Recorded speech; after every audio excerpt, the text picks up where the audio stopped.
Hello and welcome to Austin Anderson Sports Talk. Today in the NFL, the Seattle Seahawks solidified themselves as the best team in the NFL with a 34-7 win on Monday Night Football over the New Orleans Saints. The Saints are widely considered the second best team in the NFC, and to go into Seattle, where Russell Wilson has not lost, is no easy feat. If the Saints can't win in Seattle, no one in the NFC can win in Seattle in the playoffs. And that's exactly where the playoffs are going to. And the Carolina Panthers, yes, Cam Newton, finally, thank you, Cam, turning your life around. The Panthers have won 8 in a row after starting 1-3. They have a huge date with the New Orleans Saints on Sunday Night Football to settle who's in first place. Our power rankings, where yes, obviously, the Seattle Seahawks are number 1. When they play at home, they will not be beat. And right now, they're the number 1 seed with advantages over every team. 2 is the Denver Broncos, who, yes, beat Kansas City Chiefs 2 out of 3 weeks to solidify themselves as number 1 in the AFC. 3rd is those Carolina Panthers, yes, 8 in a row for Cam Newton. Huge test on Sunday Night Football. They'll tell us a lot about the team. 4, the Saints. Can't exactly be embarrassed about going into Seattle and losing. Everyone does it. And 5th is the Patriots, who barely beat the Houston Texans, who right now would have the number 1 pick. And who are you going to put? Jadeveon Clowney with J.J. Watt? Or do they need that franchise quarterback? Our game of the week, as you probably expected, is, yes, Carolina at New Orleans, where I expect the Carolina Panthers, who have won 8 in a row, to go into New Orleans, into the Louisiana Superdome, the Mercedes-Benz Superdome, and lose 27-24 in a thriller. Let's move to college football, where the craziest game ever I've ever seen. I love sports. They're my number 1 thing. I watch them every day of my life. I have never seen anything like the Alabama-Auburn game. It's tough to second-guess Nick Saban, which everyone's doing. He sent out his backup redshirt freshman kicker to attempt a 57-yard field goal. Saban said he's kicking from 60 in practice, and nobody returns kicks for touchdowns like that. Chris Davis, you might have just secured Auburn a spot in the national championship, but don't be so sure. I know one thing about sports. It's that expect the unexpected. Everyone, you, me, everyone has put Auburn already as the winners of the SEC championship. But Missouri's the number 5 team in the country.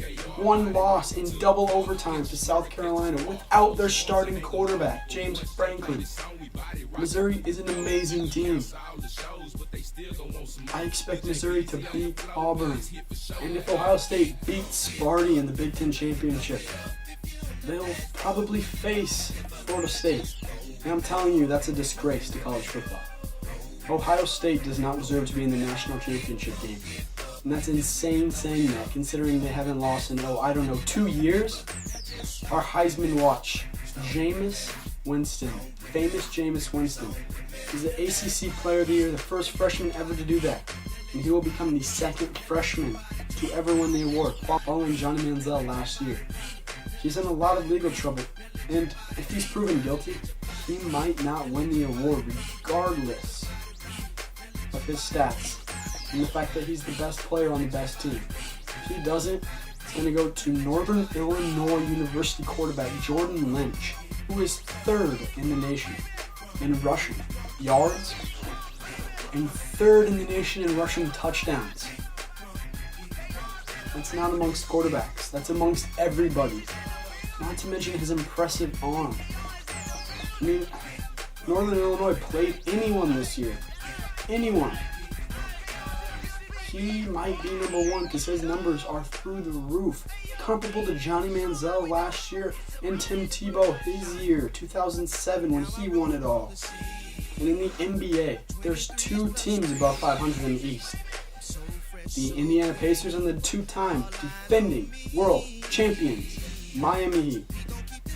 The third seed in the East right now is the Washington Wizards.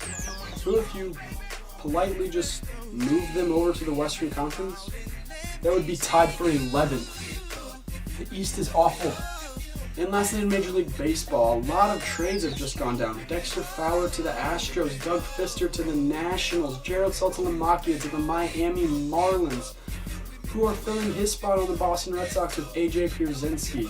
Paul Konerko coming back to the White Sox. Moves are flying like crazy.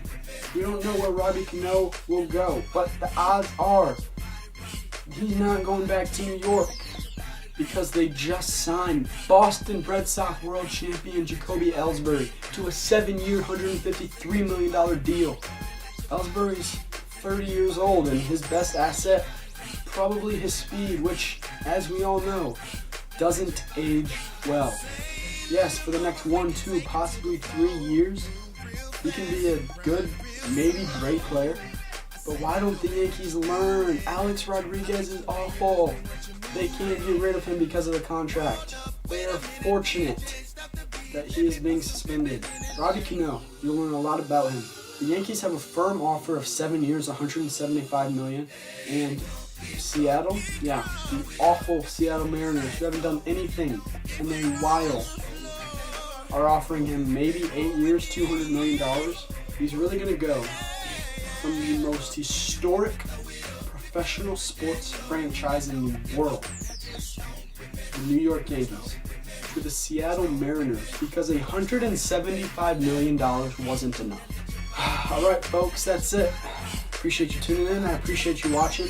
Check back in a few weeks. It's almost Christmas time. Hope you had a great Thanksgiving, and be kind to people. Smile at people. Love each other. Because love is going to take this world over. You can change the world. Yes, you. Everyone can change the world. It starts with love. Got my eyes poking out, moving fast, smoking hot. What I'm really thinking about, if I want to stroke or not. We moving like we on the spot. Baby, can you handle drop? If I spot your couple birds, could you make them flip or not? See, that's what I'm talking about. A business gonna go and get it.